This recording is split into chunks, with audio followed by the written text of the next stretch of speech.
الحمد لله رب العالمين والعاقبة للمتقين والصلاة والسلام على سيد الأنبياء والمرسلين وعلى آله وصحبه أجمعين. أما بعد فأعوذ بالله من الشيطان الرجيم. بسم الله الرحمن الرحيم.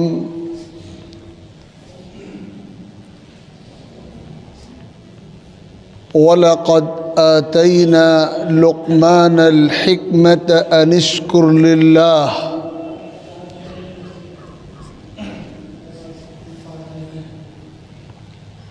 وقال تعالى: وَإِذْ قَالَ لُقْمَانُ لِابْنِهِ وَهُوَ يَعِظُهُ يَا بُنَيَّ لَا تُشْرِكْ بِاللَّهِ إِنَّ الشِّرْكَ لَظُلْمٌ عَظِيمٌ. صدق اللہ ربنا العلی العظیم.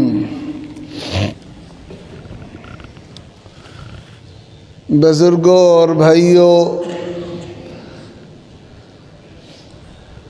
اللہ رب العزت نے اپنے کلام مجید قرآن مقدس میں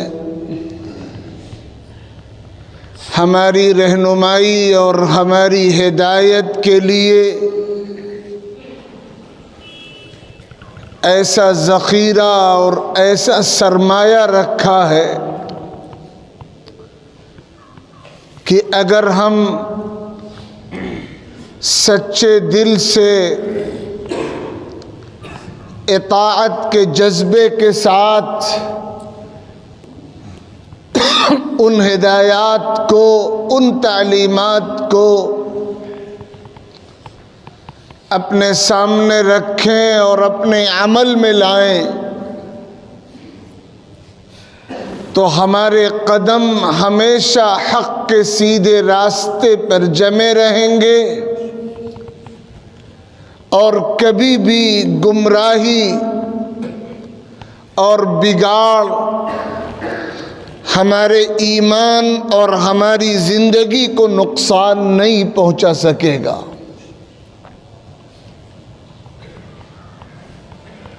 اللہ تعالیٰ نے یہ دنیا اپنے جن نیک اور ممتاز و مقبول بندوں سے آباد رکھی، ان میں ایک نام سیدنا حضرت لقمان کا ہے. اللہ تعالیٰ نے قرآن مجید میں باضابطہ 21ویں پارے میں ایک سورت نازل فرمائی جس کے دوسرے رکوع میں اللہ رب العزت نے اپنے مقبول و صالح بندے حضرت لقمان کا، اور انہوں نے اپنے فرزند کو، اپنے بیٹے کو سچی مؤمنانہ زندگی گزارنے کے لیے جو نصیحتیں اور جو ہدایات فرمائیں ان کا تذکرہ کیا ہے. قرآن مجید کی یہ سورت سورہ لقمان کے نام سے جانی اور پڑھی جاتی ہے. اللہ تعالیٰ نے اس سورت کے دوسرے رکوع کا آغاز یوں فرمایا: وَلَقَدْ آتَيْنَا لُقْمَانَ الْحِكْمَةَ، کہ ہم نے اپنے بندے لقمان کو عقل عطا فرمائی، حکمت عطا فرمائی، دانائی عطا فرمائی، ان کی زبان پر حکمت کے بول جاری فرما دیے، دانائی کے کلمات جاری فرما دیے. حضرت لقمان کو یہ مقام اللہ تعالیٰ نے عطا فرمایا تھا کہ جب وہ بولتے تھے کسی مجلس میں تو ایسا لگتا تھا کہ پھول جھڑ رہے ہیں، ایسی مؤثر نصیحتیں جو سننے والوں کے دلوں کے اندرون میں گہرائیوں میں اتر جاتی تھی اور انسانوں کی کایا پلٹ دیتی تھی، زندگی کی ڈگر تبدیل کر دیا کرتی تھی۔ اللہ تعالیٰ نے ان کو نبی اور رسول تو نہیں بنایا، لیکن اللہ تعالیٰ نے ان کو حکمت کا، ولایت کا، تقوی کا، بزرگی کا اعلیٰ ترین مقام عطا فرمایا۔ کتابوں میں منقول ہے کہ حضرت لقمان کی مجلس قائم تھی اور ان کی زبان سے حکمت کے بول جاری تھے۔ ایک شخص کھڑا ہوا اور اس نے حضرت لقمان سے یہ کہا کہ آپ تو وہی ہیں جو جوانی کے زمانے میں میرے ساتھ بکریاں چرایا کرتے تھے۔ آج اللہ تعالیٰ نے آپ کو یہ مقام عطا فرمایا ہے کہ ہزاروں ہزار افراد کی بھیڑ ہے اور سب آپ کی عقیدت سے سرشار ہیں اور آپ کی مجلس میں دیوانہ وار ٹوٹے پڑتے ہیں اور آپ کی زبان پر حکمت کے ایسے اعلیٰ بول جاری ہیں کہ ان بولوں کے ذریعے انسانی زندگیوں میں انقلاب پیدا ہو رہا ہے۔ آپ کو یہ مقام کیسے عطا ہوا؟ بکریوں کے چرانے کے عمل سے لے کر اس بلند مقام تک پہنچنے کا جو سفر آپ نے طے کیا ہے، اس کے پیچھے راز کیا ہے؟ تو حضرت لقمان نے فرمایا کہ میں نے دو باتوں کو اپنی زندگی کا دائمی اور لازمی معمول بنا لیا، اور میرا یقین ہے کہ جو ان دونوں چیزوں کو اپنی زندگی کا دائمی معمول بنا لے گا، اللہ تعالیٰ اس کو عظمت اور بلندی عطا فرما دیں گے۔ ایک تو یہ کہ میں نے اپنی زندگی میں سچائی کو مضبوطی سے پکڑا اور میں نے اپنی زبان پر کبھی جھوٹ کا بول نہیں آنے دیا۔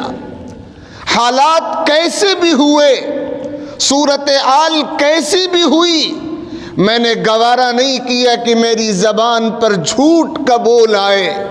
میں سچائی کا اور صداقت کا پابند رہا۔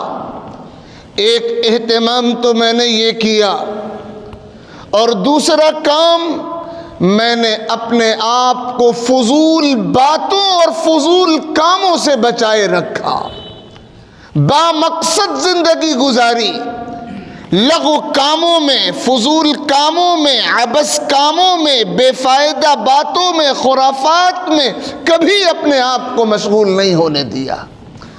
اللہ تعالیٰ کی طرف سے ضمانت ہے کہ اس کے جو ایمان والے بندے سچائی کے اصولوں پر قائم رہتے ہیں اور با مقصد زندگی گزارنے کا اہتمام کرتے ہیں اور فضول اور لغو اور بے فائدہ اور بیکار اور عبث باتوں اور کاموں سے اپنے آپ کو بچانے کا اہتمام کرتے ہیں، اللہ تعالیٰ ان کو اپنی مخلوق کے درمیان عزتیں، عظمتیں، مقبولیت اور محبوبیت کی بلندیاں عطا فرماتے ہیں۔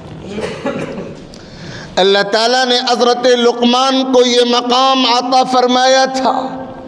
قرآن مجید کا بیان ہے، حضرت لقمان اپنے بیٹے کو نصیحت کر رہے ہیں، اور ایسا نہیں ہے کہ یہ نصیحتیں بس بیٹے ہی کے لیے ہوں، کسی اور کے لیے نہ ہوں۔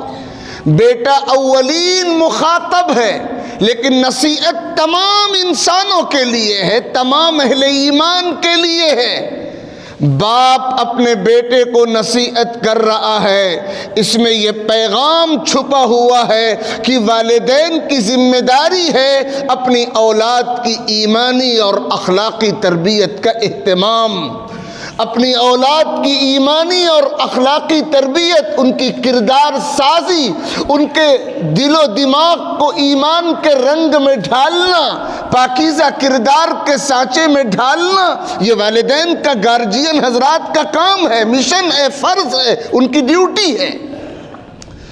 اللہ تعالیٰ نے 13 نصیحتیں ذکر فرمائی ہیں حضرت لقمان کے تذکرے میں جو انہوں نے اپنے فرزند کو کی ہیں۔ سب سے پہلی نصیحت فرمائی یا بنی لا تشرک باللہ ان الشرک لظلم عظیم۔ حضرت لقمان اپنے بیٹے سے فرماتے ہیں اے بیٹے اللہ کے ساتھ کسی کو شریک مت کرنا، ایمان کو سلامت رکھنا، اللہ کے ساتھ کسی کو بھی شریک کرنا بہت بڑا ظلم ہے۔ ظلم کے معنی یہی ہوتے ہیں کہ انسان کسی کا حق چھین کر دوسروں کو دے دے۔ عبادت اور بندگی اللہ کا حق ہے، جو انسان اللہ کا یہ حق اللہ کے بجائے دوسروں کو دیتا ہے وہ مشرک ہوتا ہے۔ ان الشرک لظلم عظیم، شرک سب سے بڑا ظلم ہے۔ والکافرون هم الظالمون، کفر کرنے والے سب سے بڑے ظالم ہوتے ہیں۔ تو پہلی نصیحت ایمان کے حوالے سے، عقیدے کے حوالے سے، توحید کے حوالے سے ہے۔ اپنے ایمان کی، اپنی توحید کی، اپنے عقیدے کی حفاظت کرتے رہو، اپنے آپ کو شرک سے، کفر سے، عقیدے کے بگاڑ سے، گمراہی سے آخری حد تک محفوظ رکھنے کی فکر کرو۔ اس کے بعد دوسری نصیحت فرمائی گئی وَوَصَّيْنَا الْإِنسَانَ بِوَالِدَيْهِ، اپنے والدین کے ساتھ اچھا سلوک، اپنے والدین کے ساتھ اچھے سلوک کے دائرے میں اللہ تعالیٰ نے یہاں خاص طور پر حضرت لقمان کے تذکرے میں 2 چیزوں کو کوٹ کیا ہے، 2 چیزوں کو ذکر فرمایا ہے۔ ان اشکر لی ولوالدیک، اللہ کا بھی شکر ادا کرو، اپنے والدین کا بھی شکر ادا کرو۔ والدین کے لیے قدردانی، والدین کے لیے شکر گزاری، سپاس گزاری، احسان مندی، اپنے والدین کا احسان تسلیم کرنا، اپنے والدین کو اپنا محسن باور کرنا، اپنے والدین کا شکر گزار ہونا، اپنے والدین کا قدردان ہونا، اپنے والدین کا غلام بن جانا، یہ ہے پہلی نصیحت۔ والدین کے تعلق سے حسن سلوک اور والدین کی اطاعت میں پہلا درجہ اسی کا ہے۔ اور آگے فرمایا وَصَاحِبْهُمَا فِي الدُّنْيَا مَعْرُوفًا، دنیا کی زندگی میں اپنے والدین کے ساتھ بہتر معاملہ، ان کی خدمت، ان کے احکام کی تعمیل، ان کے ہر حکم کو ماننا، ان کے ہر اشارے کو سمجھنا اور ان کی خدمت کے لیے اپنے آپ کو ہمہ وقت تیار رکھنا، یہ دوسری نصیحت ہے جو والدین کے تعلق سے فرمائی گئی۔